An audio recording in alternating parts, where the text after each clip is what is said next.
Bonjour à tous, ravi d'être parmi vous. Comme l'indiquait Eric tout à l'heure, il s'agit d'une continuité d'échanges depuis la création du Club des industriels, maintenant en 2019, sur lequel il a été mené différents sujets, et notamment le sujet des salles d'eau, sur lequel un guide a été diffusé maintenant à la profession en référentiel en 2023. Alors pour notre part, on a pris part à l'édifice sur le village des athlètes, sur le Lodé plus particulièrement, avec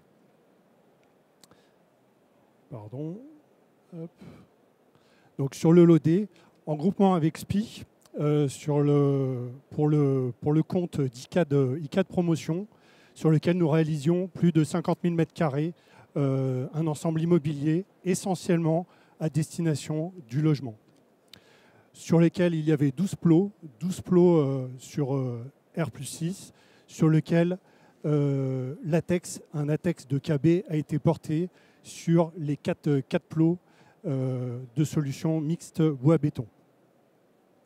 Alors tout d'abord, cet ATEX de KB, il y a un domaine d'application. Ce domaine d'application s'applique aux salles d'eau privatives à destination à usage d'habitation. Il s'agit on est dans un cas de EB+, selon le cahier du CSTB. Il ne concerne pas les planchers chauffants, il ne concerne pas les planchers rafraîchissants, il ne concerne pas également tout ce qui est solution avec joint de dilatation. Donc on est sur 0 ressaut et on est avec un sol céramique ou assimilé selon le DTU 52.2. Alors tout simplement, on va rentrer dans quelles sont les grandes lignes qui permettent de déterminer justement une salle d'eau dans ce cadre-là. Donc il y a 2 éléments importants, celui de l'espace douche ouvert ou celui de l'espace douche fermé. Ces 2 éléments vont déterminer la conception, en complément d'autres paramètres, de la salle d'eau. Alors ce qu'on peut voir en cas de ouvert, c'est qu'on va avoir un double paramètre qui va déterminer les formes de pente sur lesquelles il va y avoir donc, le paramètre du positionnement du flexible de douche et ainsi que du siphon, sur lesquels on va déterminer 2 points à 1,80 et ce qui va déterminer une surface sur laquelle nous allons réaliser une pente donc de 1%. Ensuite, on prend à peu près le même principe sur le cas encloisonné, sur lequel, donc là on a 4 coins, sur lesquels on va ramener une pente donc, de 1% toujours en direction du siphon centralisé. Un des paramètres, c'est que les zones, peu importe qu'elles soient en conception ouverte ou fermée, nous sommes avec une étanchéité globale de la salle d'eau. Il y a un distinguo à faire, le 3e point, c'est le distinguo à faire sur la glissance des sols, puisque nous allons avoir une glissance des sols totale sur la partie salle d'eau ouverte, donc avec un PN6, et par contre, celle-ci va se concentrer uniquement sur la partie encloisonnée, donc à l'intérieur de la partie salle d'eau fermée. Après ces grandes lignes de conception, on va rentrer dans de la composition d'une surface courante. Donc là, on peut regarder cette composition qui est une composition assez classique pour un ouvrage bois, puisqu'on est avec une dominante acoustique, feu et bien sûr d'étanchéité. Cette composition, donc on va avoir une loi masse-ressort-masse, donc sur lequel on va démarrer en sous-face par un faux plafond. Ici, en l'occurrence, sur le Lodé, il s'agissait d'un faux plafond avec 160 de laine minérale. La partie biosourcée n'étant pas visée dans le cadre de la texte ni dans le guide. On est avec 2 BA18 pour assurer le feu. Ensuite, spécifiquement sur le Lodé, nous étions avec des dalles nervurées CLT. Ces dalles nervurées, alors dans le guide, il y a un élargissement du domaine avec notamment des planchers connectés et des planchers également solivés avec panneaux de particules. Ensuite, une fois le support réalisé, vous avez une sous-couche acoustique qui permet de désolidariser la pièce. Cette sous-couche acoustique a des remontées latérales, donc pour désolidariser les bruits solidiens. Ensuite, nous avons un polyéthylène qui est mis sur l'ensemble de la pièce, toujours avec des remontées latérales de 10 cm et des chevauchements de lait de 10 cm sur chaque lait de polyéthylène. Ensuite, nous avons une chape. La chape, elle peut être réalisée de 3 manières. Traditionnelle, selon le DTU 26.2, mais aussi elle peut être réalisée selon un AT avec une chape fluide. On a la forme de pente, toujours direction vers le siphon. Enfin, on a une étanchéité. Dominique vous détaillera ce type d'étanchéité. Elle peut être de 2 sortes selon la texte. Elle est avec une étanchéité liquide, les plus classiques, ou une nappe telle que vous présentera Schuttler. Enfin, on a le revêtement. Donc le revêtement, ici n'est pas visé, comme je l'indiquais tout à l'heure, il n'est pas visé les revêtements PVC.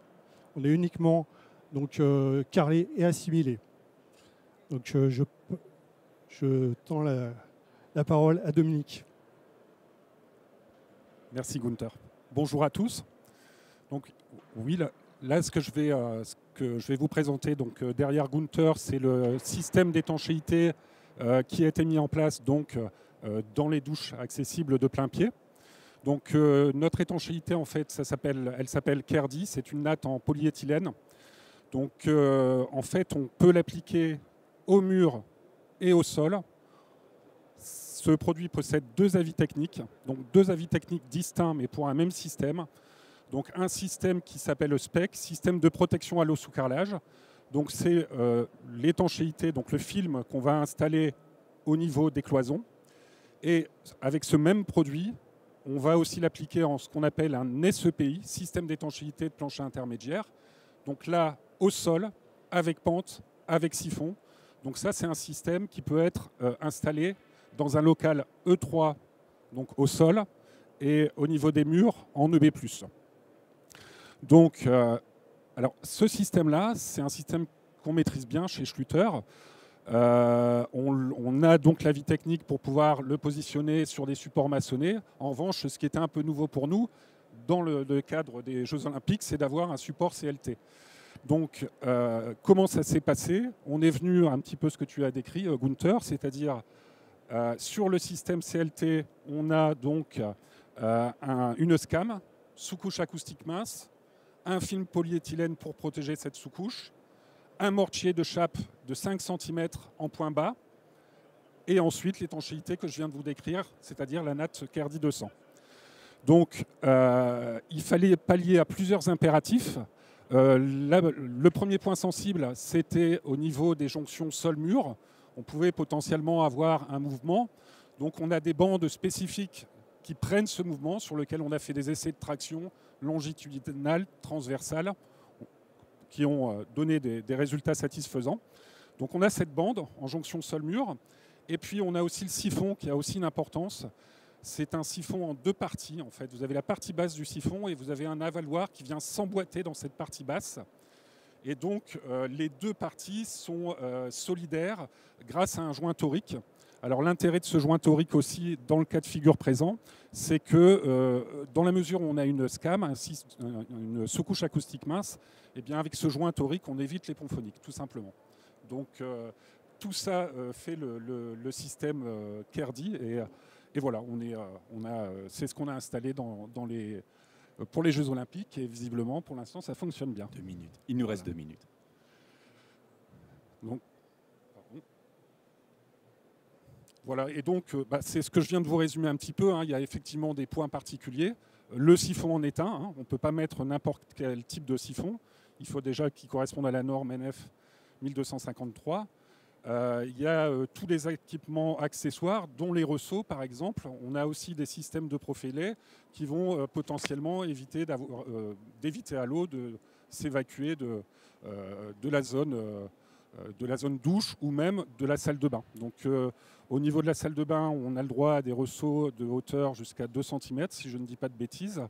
Et dans la zone douche, on peut avoir aussi éventuellement un petit ressaut, mais qui n'excède pas 8 mm de hauteur. Et pour le revêtement, tu l'as décrit aussi avec la résistance à la glissance PN6 et PN12. Voilà pour moi. Alors, juste un petit complément sur cette partie point particulier. Donc Dominique l'a souligné, il y a ce ressaut de 2 cm qui apparaît au droit de tout simplement de la porte d'entrée de la salle d'eau. Celui-ci, il vient lorsque le 1,80 qu'on a vu tout à l'heure tape dans la porte. C'est à ce moment-là où justement il y a ce 2 cm là qui est repositionné. Après, donc, si on est en cloison fermée, ce qu'il faut savoir, c'est que lorsqu'on est avec un pare-douche à mi-hauteur, on est considéré comme ouvert. Donc c'est l'intégralité qui rentre dans le premier cas que je vous ai décrit tout à l'heure. Enfin, pour pouvoir réaliser ces salles d'eau, comme vous pouvez le voir, il y a une multitude d'interventions, de technicité, et il faut pouvoir garantir dans des délais de planning. Donc ça, c'est ce qui a été mis en place, des contrôles opérationnels, donc à différents stades, notamment des contrôles d'acceptation de support et également des bois fermés. On est au forum bois, donc je détaillerai très succinctement juste la partie bois, sur lequel il y a des contrôles tout simplement de physique sur la partie planéité. Donc il faut être inférieur à 5 mm. Ensuite, il y a des jonctions de clavettes au droit des CLT. Il ne faut pas avoir des espaces supérieurs à 2 mm.